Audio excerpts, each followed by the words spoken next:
আপনারা অবগত আছেন গতকালকে এখানে একটা অনাকাঙ্ক্ষিত ঘটনা ঘটেছে, একটা ডাকাতির মতো ঘটনা ঘটেছে। তো আমরা পরবর্তীতে এসেছি এখানে এসে মোটামুটি আমাদের যে আইনগত যে ব্যবস্থা সেটা গ্রহণ করেছি। আমাদের পুলিশি টহল বৃদ্ধি করেছি, পাশাপাশি অভিযানও চলছে এবং চলমান অভিযানের প্রেক্ষিতে আমরা সন্দেহজনক একজনকে আমরা আটক করেছি। তাকে জিজ্ঞাসাবাদ চলছে, জিজ্ঞাসাবাদ করবো এবং পাশাপাশি আমাদের অভিযান আরও জোরদার থাকবে এবং জোরদারের পরে পরবর্তী যে ব্যবস্থাগুলো আছে এই ব্যবস্থাগুলো আমরা নিব এবং আইনগত ব্যবস্থা আমরা প্রক্রিয়াধীন অবস্থায় আছে। আইনগত ব্যবস্থা পেলে আমাদের অভিযান আরও জোরদার করবো ইনশাআল্লাহ।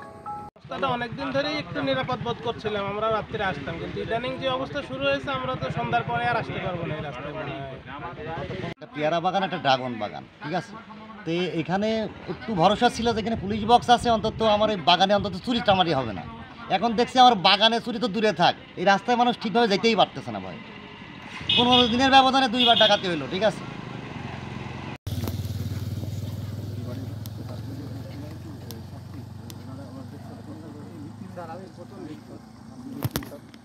ঘটনা যখন